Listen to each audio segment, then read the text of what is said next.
বেশি মারি। আচ্ছা আচ্ছা আচ্ছা, এনে কতদিন হলো তোমার? 3 মাস হলো। 3 মাস। আগে কি করতাম, বাড়িতে কি করতাম? আগে স্কুল করতাম। কোন ক্লাস অব্দি পড়ছো? 7 7 থেকে পড়ছো। পড়া বাদ দিলা কেন? পড়া বাদ দিলাম, কষ্ট কাম করা লাগে। পড়া বাদ দিছো কোন বছর? গরিব মানুষ না। পড়া বাদ দিছো কোন বছর? পড়া বাদ দিছি 2008 2008-এ বাদ দিছো। 2008-এ তুমি 7-এ ছিলে? হ্যাঁ। আচ্ছা, 7-এর থেকে পড়া বাদ দিয়ে নগে নগে কি করছো? তখন ওই খেতে কাম করছি বাড়িতে। বাড়িতে। এনে তো সমস্যা কি কি হয়? এনে থাকো কোন জায়গায়? কিন্তু থাকি হাতি গাও সেদিন দেখি না মাঝে মাঝে। চেকিং আসে? চেকিং মানে পুলিশের থেকে আসে না অন্য কোনো থেকে? পুলিশের তো না আসে। পুলিশের থেকে আসে। পুলিশে কি মানে সমস্যা করে নাকি? হ্যাঁ, সমস্যা করে।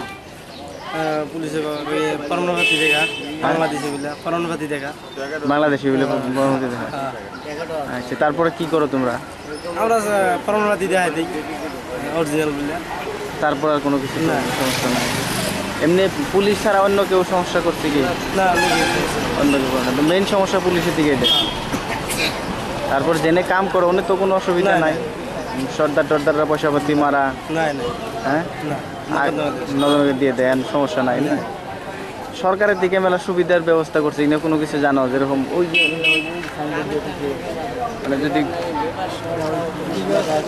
ধরো দুর্ঘটনা হয় তার জন্য বেনিফিট আছে, বাড়িতে যদি মানে পড়াশোনার জন্য কেউ ভালো পড়াশোনা করে তার জন্য বৃত্তির ব্যবস্থা আছে সরকারের দিকে, সরকারের থেকে ইন্স্যুরেন্স